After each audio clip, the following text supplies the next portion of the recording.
bienvenidos a todos los que se están conectando. El día de hoy vamos a continuar entonces con nuestro estudio de Levítico capítulo 4. Entonces les pido que puedan abrir sus Biblias y a través de estos capítulos venimos hablando de diferentes sacrificios, ¿no? O diferentes holocaustos o diferentes ofrendas que se vienen presentando a Dios. Cada uno de ellos tiene un propósito. Veíamos que cada una de estas ofrendas, Levítico capítulo 1, hablábamos de la ofrenda de expiación, pero es una ofrenda de expiación por el pecado en general, ¿sí? Que todo el pueblo lo realizaba o era invitado a realizar, ya que era una ofrenda voluntaria. De la misma manera, el Levítico capítulo 2 nos habla de la ofrenda de granos por agradecimiento u honra a Dios, ¿no? Donde también era una ofrenda voluntaria, donde el pueblo voluntariamente quería mostrar su agradecimiento con Dios o su honra a Dios a través de esta ofrenda de granos, ¿no? Y en Levítico 3 veíamos la ofrenda de paz o de comunión, donde también es una ofrenda voluntaria, donde el pueblo traía para celebrar su comunión con Dios. Y veíamos que cada una de estas tres ofrendas que ya hemos estudiado, o tres holocaustos, o tres, bueno, uno de ellos, dos de ellos son sacrificios, el otro es de granos, pero cada uno de estos eran voluntarios. Pero al mismo tiempo veíamos que cada una de estas ofrendas tenían un cumplimiento, sus características son una sombra de la ofrenda perfecta, o el holocausto perfecto, o el sacrificio perfecto que es Cristo, ¿no? Hoy vamos a hablar de una cuarta ofrenda, pero a diferencia de las anteriores, esta cuarta ofrenda ya no es voluntaria, sino esta ofrenda se va a dar en caso que ocurra algo, cuando de pronto ocurría un pecado. Pero vamos a ver que claramente va a ser cuando ocurre un pecado no intencional, ¿sí? Un pecado no intencional es distinto a un pecado de transgresión abierta ante Dios. Ya, entonces, pero aún a pesar de que si el pecado fuese no intencional, como nosotros decimos, ¿no? Caí, o sea, otra cosa es práctica de pecado y otra cosa es caí, ¿no? Caí, la malogré, no sé qué me pasó, pero igual tenemos responsabilidad y justamente esta ofrenda nos quiere mostrar eso, ¿no? Que a pesar de que el pecado sea no intencional, no necesariamente abiertamente contra Dios, pero igual pecado es pecado. Y el pueblo de Dios demandaba que traigan este sacrificio para poder de alguna manera hacer expiación por ese pecado que acababan de cometer, ¿no? Recuerda, capítulo 1 habla de un pecado de expiación, pero de un pecado general.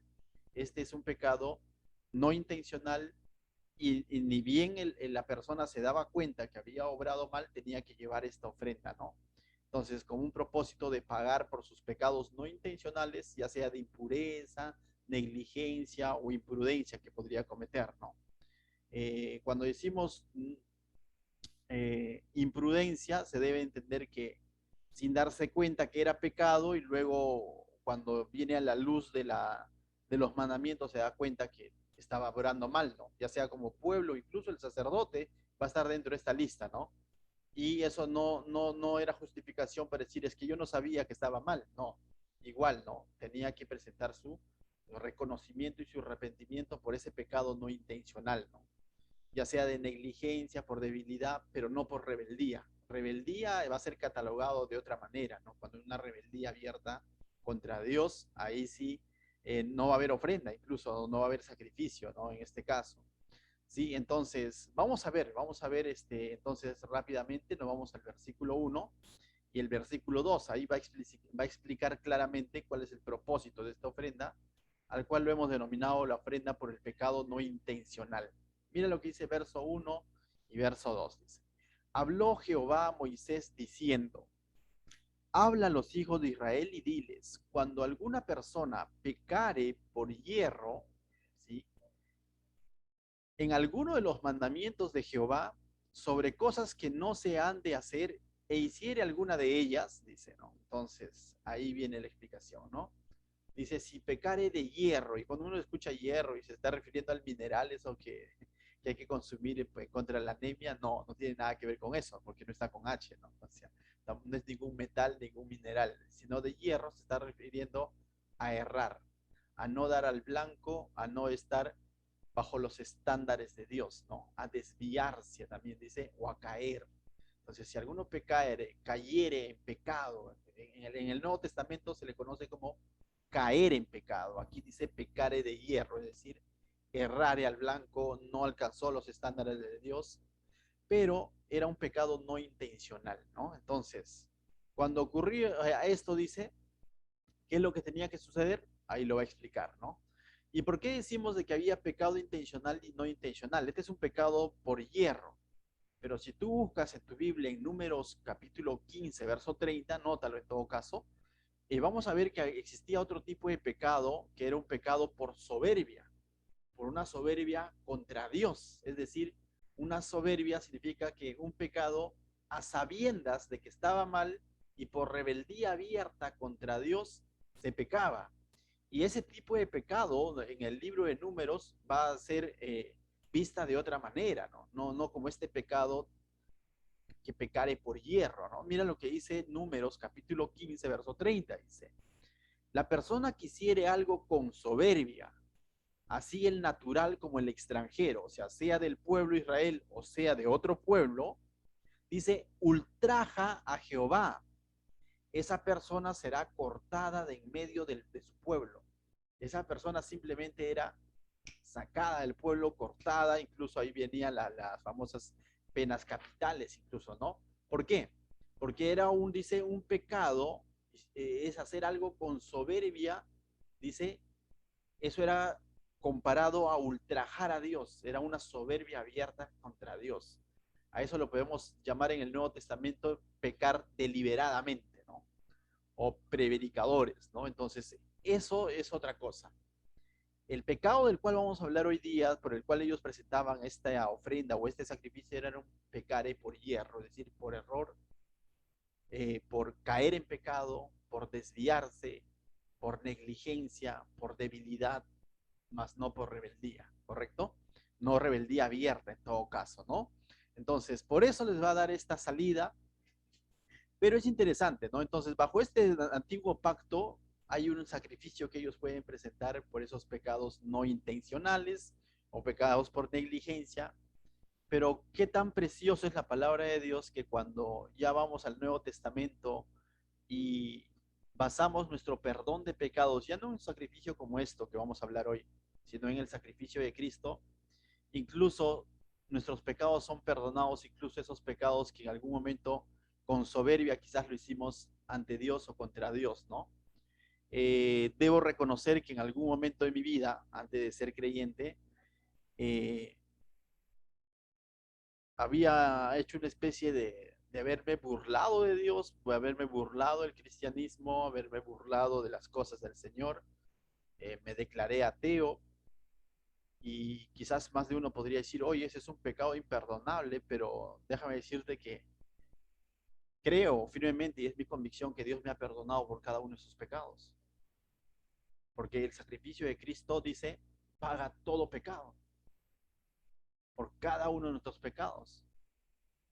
Pablo fue un hombre que abiertamente persiguió a la iglesia, asolaba las iglesias, mató creyentes, o al mínimo dio la orden para que lo hicieran, pero su pecado fue perdonado. Entonces vemos que el sacrificio de Cristo, bajo el cual nosotros estamos, tiene esa capacidad de expiar todo tipo de pecado. Mientras que esta expiación que vamos a ver el día de hoy era una expiación limitada, ¿no? Entonces, definitivamente que estamos bajo un mejor pacto, como dice el libro de Hebreos, ¿no? Bajo el nuevo pacto que el Hebreos lo llama un mejor pacto. Entonces, es interesante ver eso. Entonces, vayamos a seguir estudiando Levíticos. Va a mencionar 4 grupos de personas que van a cometer pecado de hierro, nuevamente. No de hierro del metal, nuevamente de hierro de errar, ¿correcto? Dice, la primera parte o el primer grupo de personas está de pecadores, por así decirlo, está del verso 3 al 12. Dice, la ofrenda por el pecado para un sacerdote. Tú dices, ¿que un sacerdote pecaba? Claro, cometía pecado. No debía pecar, pero era humano como tú y como yo, y pecó. Y el libro de Hebreos lo corrobora y dice que ellos presentaban sacrificios por sus propios pecados, mientras que el Señor Jesucristo solamente presentó su sacrificio por nuestros pecados. Y ahí entendemos por qué se hizo pecado, que Él cargó con nuestros pecados. No es que era pecador.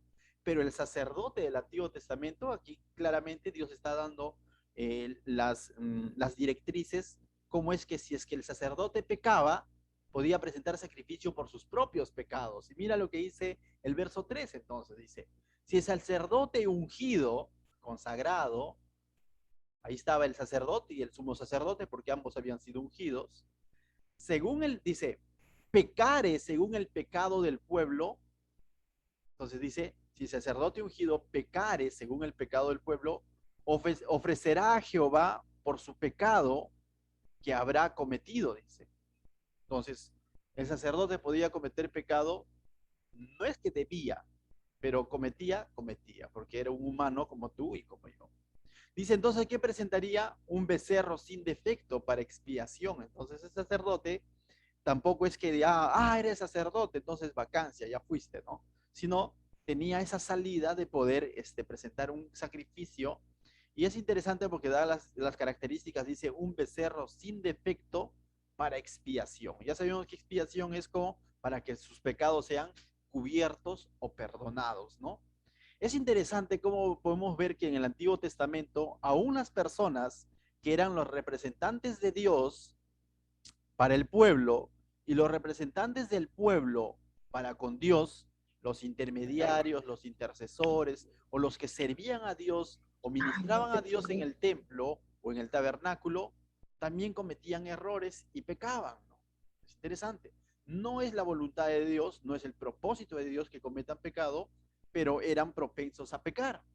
Pero es interesante cómo es que hoy en día la religiosidad y la falta de conocimiento en la palabra de Dios exaltan ciertos hombres diciendo que en ellos no hay pecado. Como por ejemplo, podemos hablar quizás de la religión oficial del cual es parte nuestro país, ¿no? Donde dicen que lo que dice el Papa es infalible, ¿no? ¿Y qué es infalible? No hay error. Y cuando vemos que en el Antiguo Testamento, incluso estos sacerdotes que estaban consagrados, ungidos, eran falibles, podían cometer errores. Pero no solamente veamos al mundo católico, también nos podemos ir al mundo evangélico.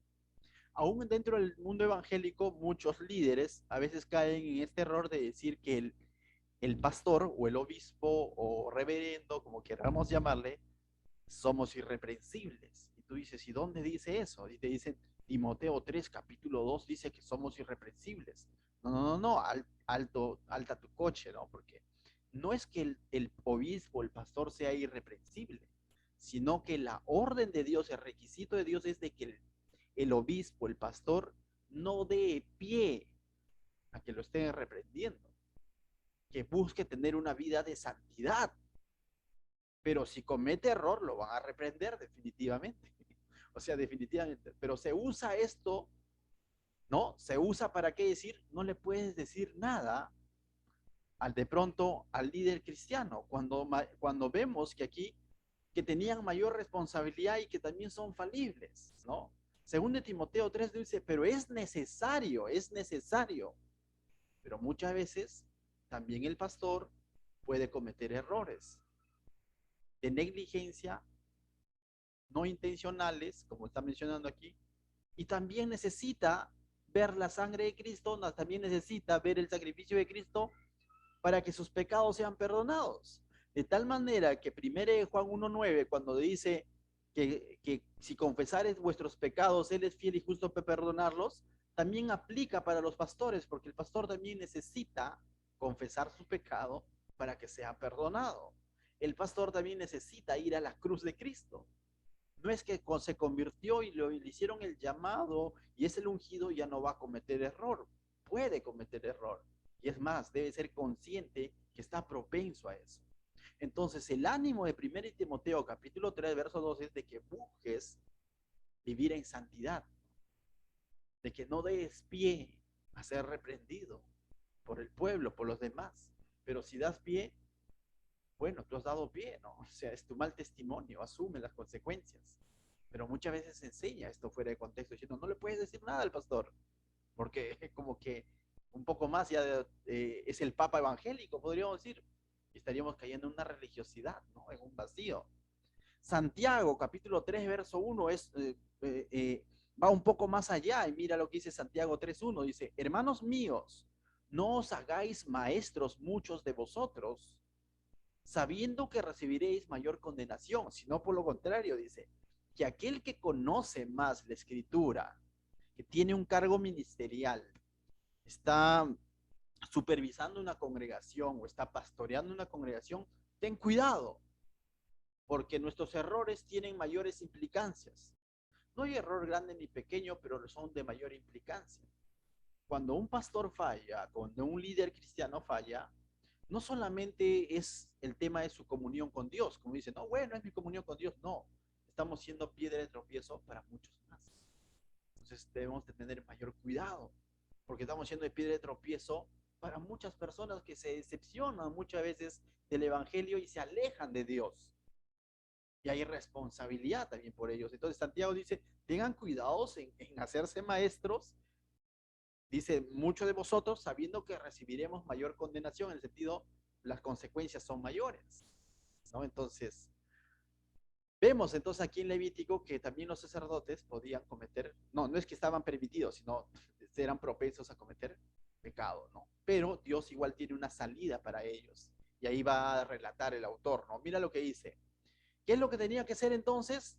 Presentar un becerro sin defecto para expiación, también para perdón de su pecado, ¿no? Al igual que el pueblo, al igual que lo de que vamos a ver más adelante. Dice, verso 4, traerá el becerro a la puerta del tabernáculo de reunión delante de Jehová. Pastor, eso ya me lo conozco. Sí, pero era similar, pero no en todo, ¿ya? Este es por un pecado no intencional cometido, dice, o por negligencia, ¿no? Dice, traerá un becerro a la puerta del tabernáculo de reunión delante de Jehová y pondrá su mano sobre la cabeza del becerro y lo degollará delante de Jehová. ¿Quién? En este caso no era el poblador, sino el que había cometido pecado. En este caso era el mismo sacerdote, ¿no? Que ponía su mano. ¿Y qué era este simbolismo de poner la mano? Era un simbolismo de identificarte ¿con quién? Con la culpa, ¿no? De decir, este becerro va a pagar por mis pecados. De alguna manera era una especie de confesión pública de reconocimiento de que he pecado. Entonces esto significaba una confesión de pecado, diciendo, he fallado a Dios en tal o cual cosa, ¿no? Así sea de negligencia, entiendo que esto es pecado. Entonces reposaba su mano sobre la cabeza del animal que iba a ser degollado, ¿no? Entonces también al mismo tiempo estaba reconociendo que este animal lo iba a sustituir, que él era el que se merecía estar en el lugar del animal, ¿no? También aceptaba que ese animal estaba siendo víctima a causa de él y que él era el victimario, me dejo entender, que reconocía que él era el victimario y que este animal era la víctima que iba a entregar su vida por él. ¿Y no te das cuenta que todo esto está apuntando a Cristo? Pero nosotros ahora no ponemos nuestras manos sobre Jesucristo, ponemos nuestra fe, nuestra mirada sobre Jesucristo, reconociendo que hemos pecado, reconociendo que Él es nuestro sustituto, reconociendo que Él es víctima, porque nosotros somos los victimarios, los que hemos cometido el pecado, aunque sea no intencional. ¿Qué más significaba poner tu mano? Significaba la transferencia de pecado, significaba que estoy transfiriendo mi pecado a este animal que va a ser sacrificado. Y eso, por eso que la Biblia dice que cuando Jesús fue a la cruz, Dios lo hizo pecado, en el sentido, se hizo pecado, en el sentido de que nuestros pecados fueron transferidos, no en que Él pecó, porque Cristo era un sacrificio tal como está relatando aquí, como este becerro sin defecto, sin pecado, ¿no? ¿Y qué más hablaba esto? Que hablaba de que sí o sí el sacerdote dependía de este sacrificio, ¿no? Y es por eso que se apoyaba sobre la víctima, que era el animal. Entonces, eso de poner la mano sobre el animal, o sea, no solamente era parte de un ritual así como que ya lo toco y ya está, ¿no? Sino expresaba mucho, expresaba reconocimiento de pecado, expresaba necesidad de sustitución, expresaba de que esta persona o este animal estaba tomando el lugar del pecador, expresaba que sus pecados estaban siendo transferidos al animal, expresaba que él necesitaba apoyarse en este animal perfecto o sin defectos, ¿no? Entonces, cuando nosotros pecamos, cuando nosotros la malogramos, como decimos, sea intencional o no intencional, es necesario justamente acudir al sacrificio de Cristo. Es necesario reconocer que somos pecadores. Es necesario que Él es nuestro sustituto. Es necesario reconocer que Él fue sacrificado por nosotros. Todo esto apuntaba este sacrificio para perdón de pecados. Mira lo que dice el verso 5, dice, y el sacerdote ungido tomará, dice, de la sangre del becerro y la traerá al tabernáculo de reunión. Esto, aquí sí vemos algo diferente a los antiguos sacrificios que hemos estado viendo del capítulo 1 y del capítulo 3, ¿no? Aquí vemos algo distinto a esos sacrificios. ¿Por qué? Porque en todos los sacrificios anteriores, la sangre se derramaba sobre el altar del holocausto que estaba en el atrio, ¿no? En la entrada del tabernáculo. Pero aquí vemos que lo que va a hacer el sacerdote, ¿qué es? Tomará la sangre del becerro que ha sacrificado y lo traerá, dice, al tabernáculo de reunión. ¿Y dónde está el tabernáculo de reunión o a qué se refiere? Al lugar santo, a esa habitación, no al santísimo, pero al lugar santo. Todo estaba ocurriendo en el patio, en el atrio, pero ahora va a ingresar con la sangre al lugar santo. Y mira, ¿qué es lo que va a hacer en el lugar santo? En el tabernáculo en sí o en el tabernáculo de reunión. Dice, verso 6, y mojará el sacerdote su dedo en la sangre y rociará de aquella sangre 7 veces delante de Jehová hacia el velo del santuario, ¿no? Entonces, ¿qué es lo que va a hacer? Había una separación, había un velo entre el lugar santísimo y el lugar santo. El sacerdote con esta sangre va a ingresar al lugar santo y va a rociar con su dedo 7 veces hacia ese velo de separación entre donde estaba la presencia de Dios en el lugar santísimo, hacia ese velo va a rociar con esta sangre, ¿no? Como una expresión de que esta sangre ha cubierto sus pecados, ¿no?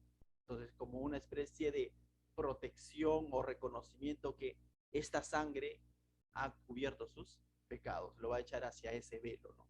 Y no solo eso, mira, verso 7 dice, y el sacerdote pondrá de esa sangre sobre los cuernos del altar del incienso aromático. ¿Te acuerdas que justo pegado a ese velo, pegado hacia el lugar santísimo, pero en el lugar del lugar santo, se encontraba el altar del incienso aromático, donde prendían inciensos que representan las oraciones, ¿se acuerdan? O donde el sacerdote constantemente iba a ir a encender todos los días, pero este altar del incienso tenía una especie de cuernos, por así decirlo, y él dice, va a echar ahí, dice, va a echar esta sangre también. ¿Y qué decíamos? Para que a ese lugar él entraba todos los días a servir a Dios, a prender el incienso, a hacer su labor, a levantar la oración a Dios. Entonces, cuando él ingresase, va a haber esta sangre rociada sobre este altar. ¿Y qué le va a recordar? Que aún él es pecador, pero que sus pecados han sido perdonados y que ahora tiene acceso al Padre para poder orar confiadamente. ¿Te das cuenta? Cada uno de nosotros somos ministros de Dios, de alguna manera. Cada uno de nosotros servimos a Dios. Más los que están sirviendo, por así decirlo, de una manera a tiempo completo, en el caso de pastores, podríamos decir, ¿no? Debemos entender esto también, que Dios no nos escucha porque de pronto uno tenga un título. Mil disculpas, me está fallando. ¿Me escuchan? Si me dan una señal, nada más un like, quizás sí se escucha, ya. Entonces, si el mismo sacerdote, a diferencia de los antiguos sacrificios que se realizaban solamente en el patio, en el altar del sacrificio, en esta ocasión él está ingresando con la sangre al lugar donde él sirve, al lugar santo donde él está prendiendo del candelero, prendiendo el incienso, cambiando los panes de la mesa de los panes, está haciendo todo eso. Él va a ingresar con esta sangre y va a rociar el velo, ese velo de separación de entre la presencia de Dios y él, reconociendo que sus pecados han sido cubiertos y además en el lugar donde él va a servir necesita recordar que él también es pecador y que está ahí porque Dios ha permitido que este sacrificio cubra sus pecados. Eso nos debe hacer recordar a todos, a cada uno de nosotros que servimos a Dios, en especial lo digo a los pastores, de que Dios no nos escucha porque uno sea pastor o no, sino que Dios nos quiere recordar que simplemente le estamos sirviendo en ese ambiente porque ha habido un sacrificio previo por nosotros y que nosotros también somos pecadores, que nosotros también podemos cometer pecado de negligencia y que Dios ha provisto de un sacrificio y ese sacrificio es Cristo. De tal manera que cada vez que levanto una oración, así sea por otro, porque el sacerdote no oraba solo por él, así sea por otro, tengo que recordar que no es en mi nombre, sino es en el nombre de Jesucristo. Es porque Él también a mí me ha perdonado. Entonces, este es un claro simbolismo de cuál debe ser la actitud de hoy en día de los ministros de Dios, ¿no? De entender que por nosotros también ha habido un sacrificio. Nadie podría decir aquí, bueno, ese sacrificio le hace más efecto al delincuente. A mí no creo. A todos. Todos necesitamos recordar que es por su sangre preciosa. Y más cuando le servimos. Cuando lo servimos no podemos decir, ah, es por el traje que tengo, podría decir el sacerdote, porque es de lino fino y todo lo demás. No, es por ese sacrificio que está rociado ese velo, ese altar del incienso está con la mancha de la sangre que te está recordando que tú también eres pecador, así como el pueblo, pero que había un sacrificio por ti.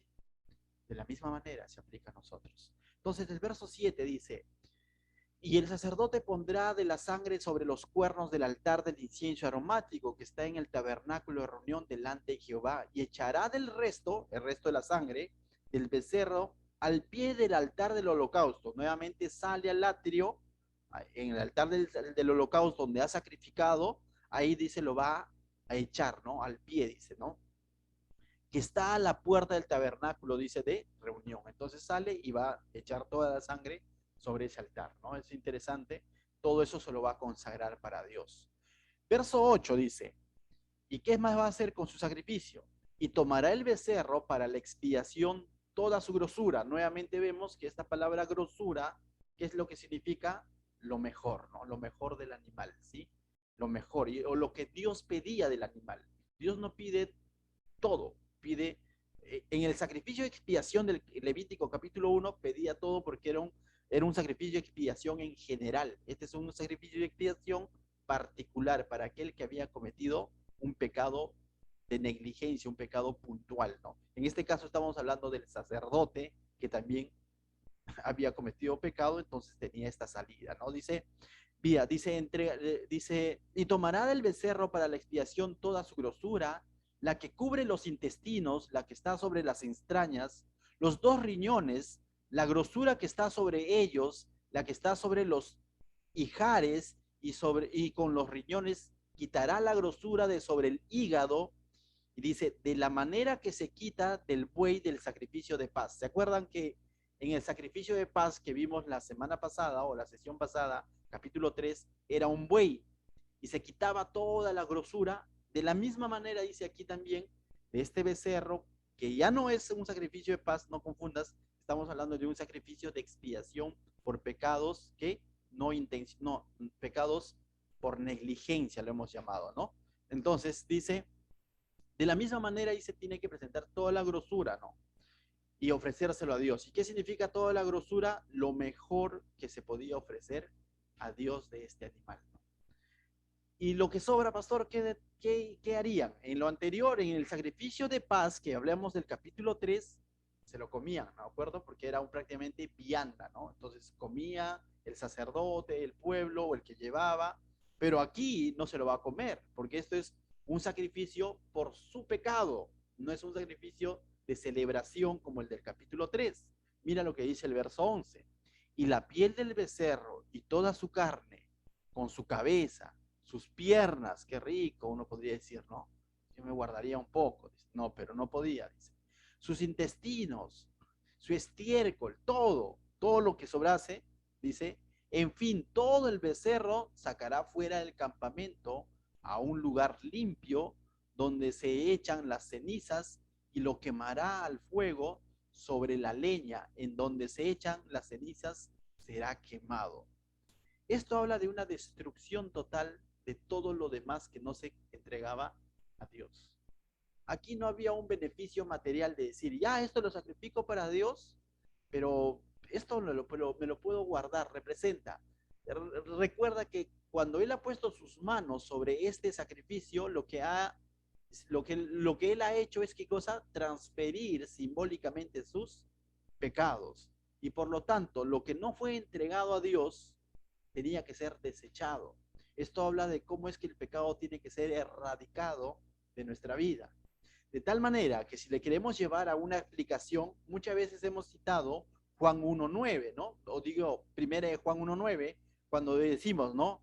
Si confesare vuestros pecados, Él es fiel y justo para perdonarnos, dice. Y a veces nos quedamos ahí, pero dice, y limpiarnos de toda maldad. Y esto nos recuerda a Jesús diciendo, yo tampoco te condeno, pero ve y no peques más. No solo está en decir, no, Cristo ya murió por mí. El sacerdote no solamente podía decir, ya presenté la grosura del animal, ya derramé la sangre de mi sacrificio, por lo tanto esto me lo debo de comer. No, todo tiene que ser erradicado, todo lo que no fue entregado para Dios.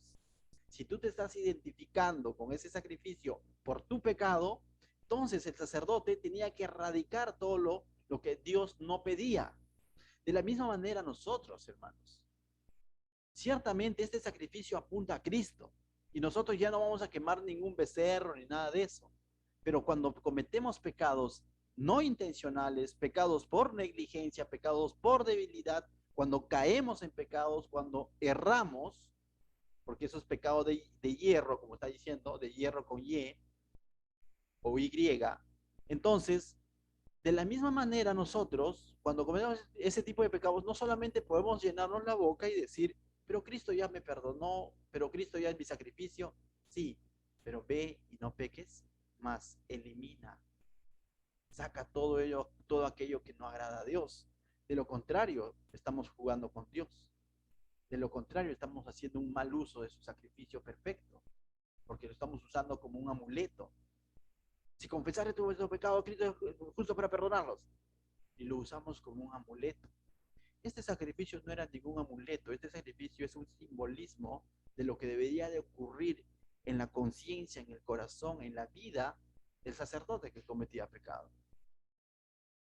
Todo lo que no era entregado para Dios tenía que ser quemado y desechado fuera del tabernáculo.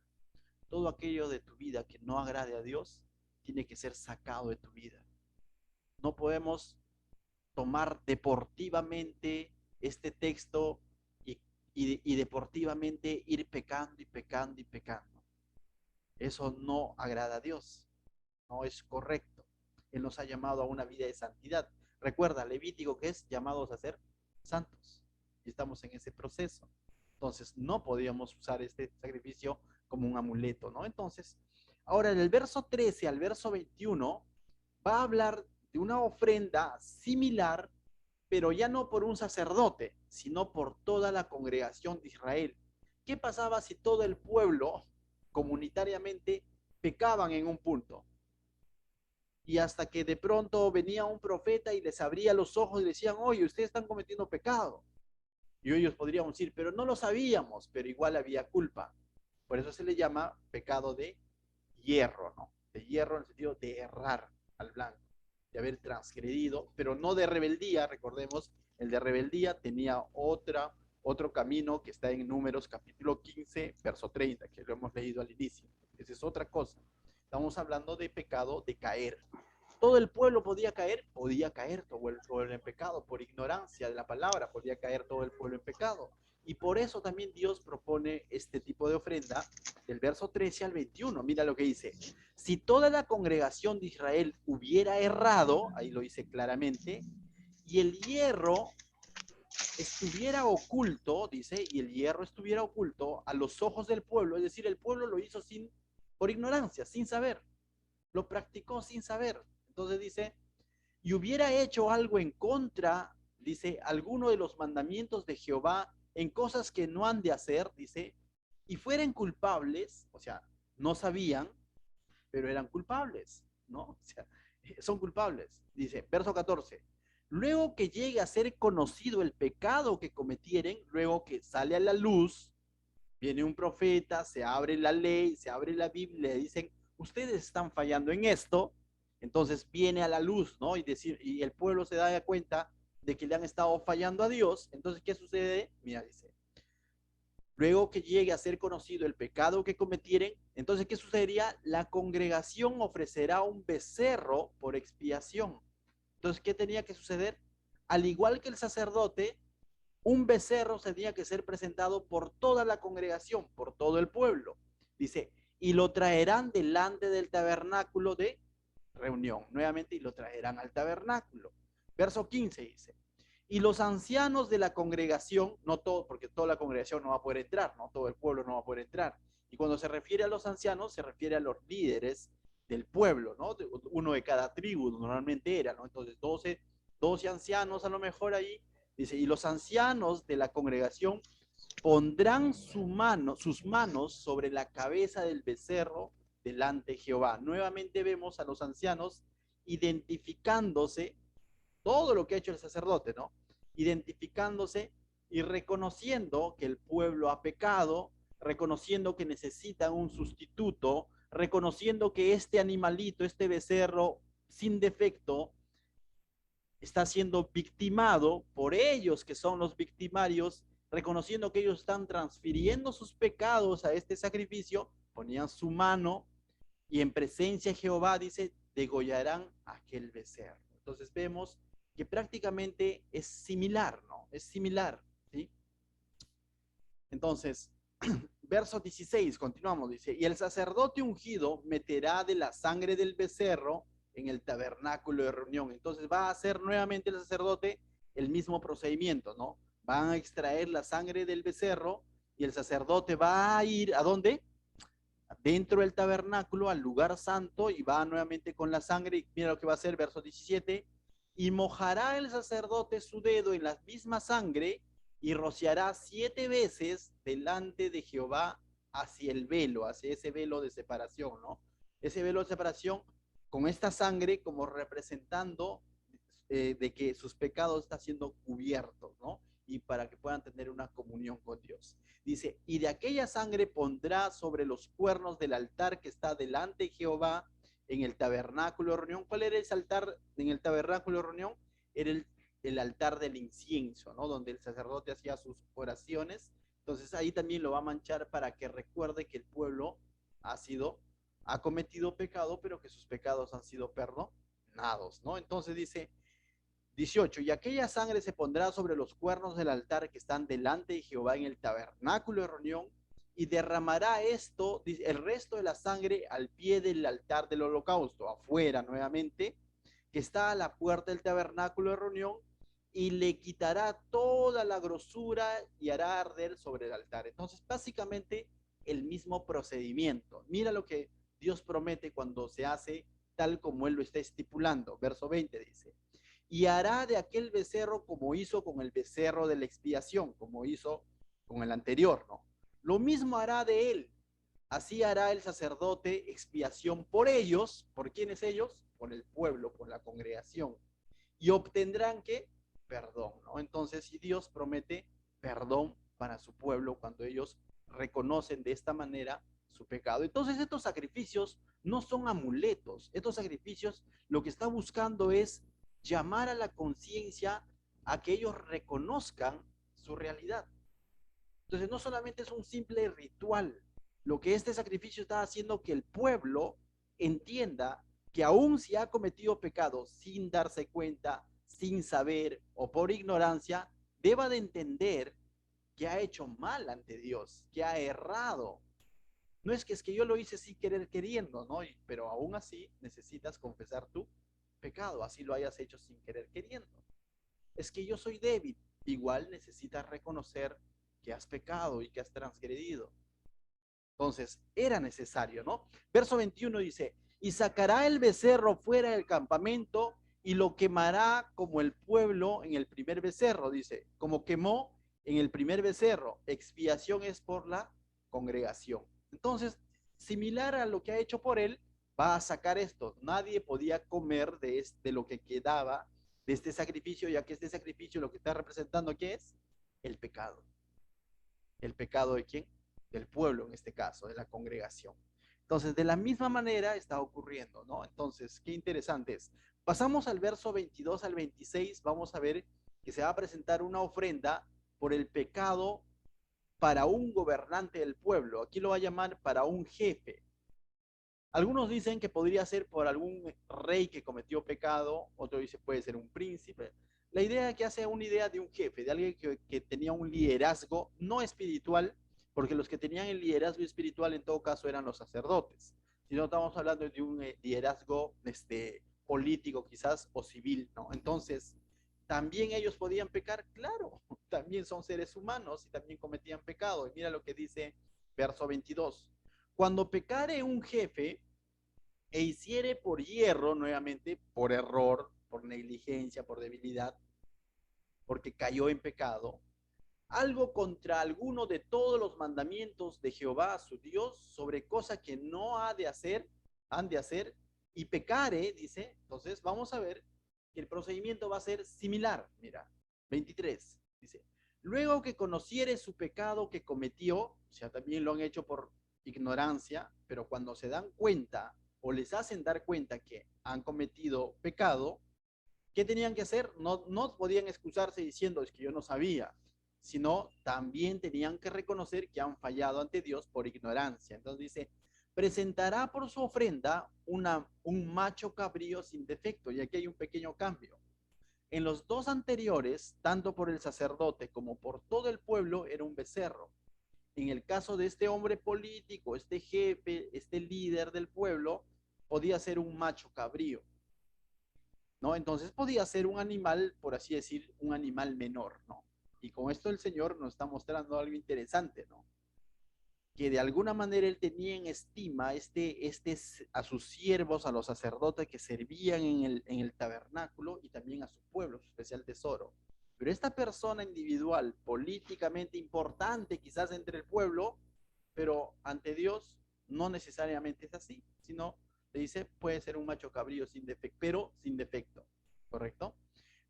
Dice, también tenía que presentar entonces, pero lo interesante es que cuando se le hiciere conocer que cometió pecado, o cuando conociere que es su pecado, cuán necesario es muchas veces que nos hagan conocer si hemos pecado, ¿no? Porque podemos estar haciendo algo durante años pensando que no es pecado. Entonces, cuán necesario es que aquel hermano o hermana que conoce un poco más la escritura nos diga lo que estás haciendo está mal. Y cuán necesario también es tener la humildad, a pesar de que estas personas podían ser un jefe civil, político, tener la humildad, la mansedumbre de decir, ciertamente he pecado. Y lo mejor que podía hacer es seguir el sacrificio o seguir el ritual, por así decirlo. De la misma manera nosotros, mis hermanos, podemos haber estado durante años quizás haciendo algo que está mal a los ojos de Dios, pero ¿qué hay de nosotros cuando de pronto se nos hace ver que estamos fallando? O de pronto venimos a la escritura y nos muestra que esa vida que estamos llevando no está acorde con las cosas de Dios. Tendremos la misma humildad, ya no para presentar un sacrificio, sino para confesar nuestros pecados, acudir a Cristo y decirle, perdóname por lo que estaba haciendo, o simplemente diremos, bueno, es que yo no sabía, ¿no? De ahora en adelante será, pues. La actitud, cómo reaccionamos ante el pecado, es muy importante. Es muy importante. Entonces, este hombre, jefe quizás, pero tenía que también seguir todo este procedimiento. Verso 24 dice, y pondrá su mano sobre la cabeza del macho cabrío, nuevamente, tiene que reconocer su pecado, y lo degollará en el lugar donde se degüella el holocausto delante de Jehová, es expiación, dice. Y con su dedo el sacerdote tomará la sangre de la expiación, mira, este dato es interesante, y la pondrá sobre los cuernos del altar del holocausto. Ya no va a ingresar al tabernáculo de reunión sobre el altar del incienso, solamente lo va a hacer afuera. ¿Por qué? Porque estas personas, aunque jefes, no servían adentro, no ingresaban adentro. Y tú dices, pero ¿cómo lo del pueblo sí? De la congregación sí, es que ahí ya estaban incluidos ellos. Entonces, no era necesario llevarlo adentro porque ellos no ministraban adentro del tabernáculo de reunión. Entonces, simplemente lo que va a hacer es en el mismo altar del sacrificio, va a manchar con la sangre los cuernos de ese altar y va a derramar el resto de la sangre al pie de ese altar del holocausto, ¿no? Entonces dice, entonces esta sangre nunca va a entrar dentro del tabernáculo de reunión, como fue el caso de los dos anteriores, ¿correcto? Verso 26 dice, y quemará toda su grosura sobre el altar, dice. Nuevamente tienen que quemarlo lo mejor para Dios, como la grosura del sacrificio de paz, dice, ¿no? Similar. Dice, así el sacerdote hará por expiación de su pecado y tendrán perdón. Y nuevamente vemos la promesa de Dios que va a tener perdón esta persona que presentase ese sacrificio, ¿no? Entonces lo que Dios nos está mostrando básicamente que todos tenían oportunidad a que sus pecados sean perdonados, pero bajo sus lineamientos. Y la última porción está del 27 al 35, prácticamente lo vamos a leer porque dice lo siguiente, ¿no? Si alguna persona del pueblo pecare por hierro, esto ya es una persona común, cualquiera, natural, pero individualmente, ya no como congregación, individualmente, ¿no? El vecino tal pecó por hierro también, no por rebeldía, sino por hierro, por error, por ignorancia, negligencia. Y dice, haciendo algo en contra alguno de los mandamientos de Jehová en cosa que no han de hacer y delinquiere, dice. Entonces vemos cómo es que Dios se preocupa tanto del sacerdote, de todo su pueblo, de los jefes, pero también de la gente de a pie, de la gente común. De tal manera que Dios está presentando un mecanismo para todos, no solamente para los importantes, no solo para sus siervos, sino para todos. Y también nos está mostrando que el pecado muchas veces puede ser congregacional, pero, o la responsabilidad comunitaria, pero el pecado también muchas veces puede ser individual, personal. Entonces, está presentando el mecanismo, ¿no? Para ellos. Verso 28 dice, luego que conociere su pecado que cometió, también es necesario hacerle conocer que está mal lo que ha hecho, traerá por su ofrenda una cabra, y esto es interesante, ve, una cabra sin defecto por su pecado que cometió. A diferencia del sacerdote que llevaba un becerro, por todo el pueblo un becerro, por un jefe era un macho cabrío, aquí puede ser una cabra, es decir, puede ser hembra, no hay problema, es otra diferencia, ¿no? Dice, y pondrá su mano sobre la cabeza de la ofrenda de la expiación y la degollará en el lugar del holocausto. Todo es similar nuevamente cuando él pone su mano y todo eso es un reconocimiento, ¿no? De su pecado. Verso 30. Luego con su dedo el sacerdote tomará la sangre y la pondrá sobre los cuernos del altar que estaba afuera, el altar del holocausto, y derramará el resto de la sangre al pie del altar. Básicamente el mismo procedimiento que los jefes, ¿no? No va a ingresar la sangre al lugar santo. Verso 31 al 35 dice, y le quitará toda su grosura de la manera que fue quitada la grosura del sacrificio de paz, y el sacerdote la hará arder sobre el altar en olor grato a Jehová, y así hará el sacerdote expiación por él, y será perdonado. Si su ofrenda por el pecado trajere cordero, podía ser un cordero hembra incluso, dice ya, sin defecto, entonces los del pueblo tenían doble opción, puede ser una cabra, y ahora nos dice que también puede ser un cordero. Hembra sin defecto traerá y pondrá su mano sobre la cabeza de la expiación y la degollará por expiación en el lugar donde se degüella el holocausto.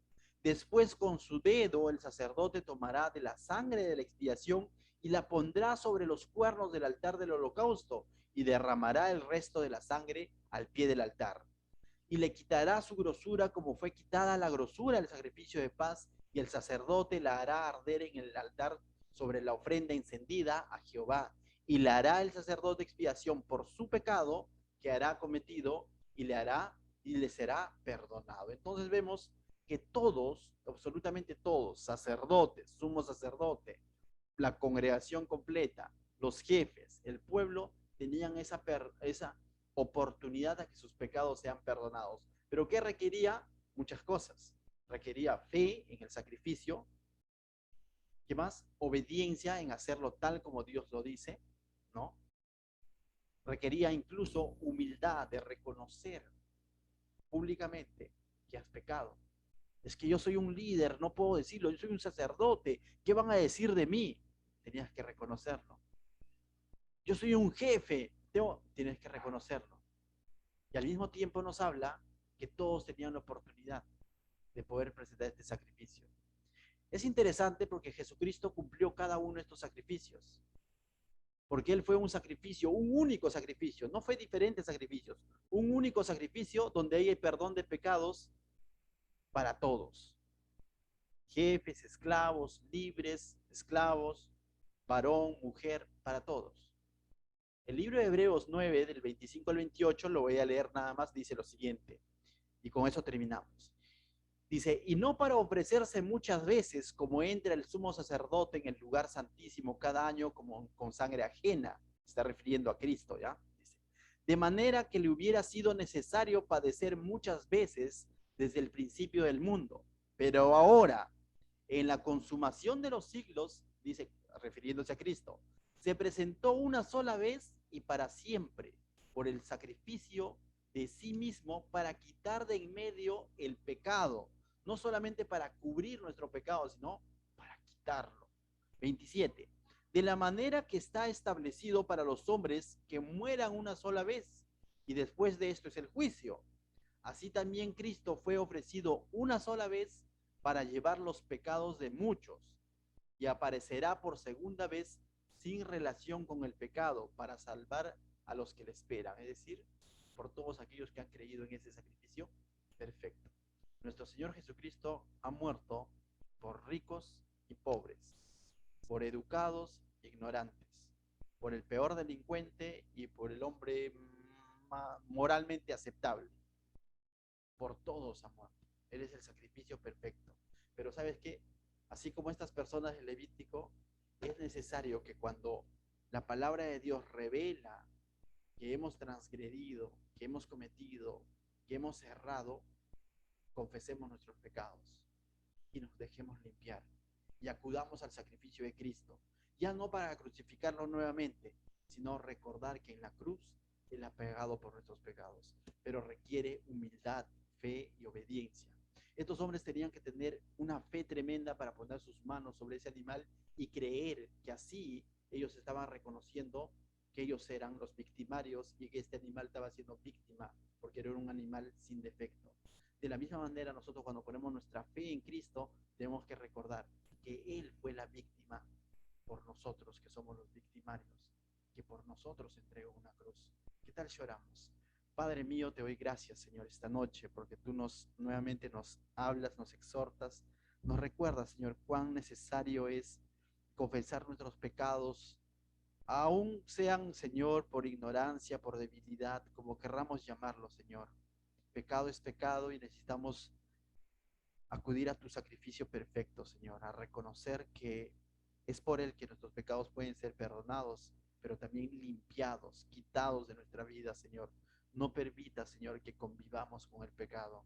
Ayúdanos, Señor, a erradicar el pecado de nuestra vida, Señor, porque el sacrificio perfecto que quita el pecado del mundo ya lo has realizado, Señor. En el nombre de Jesús, bendice a tu pueblo, mi Dios. Amén.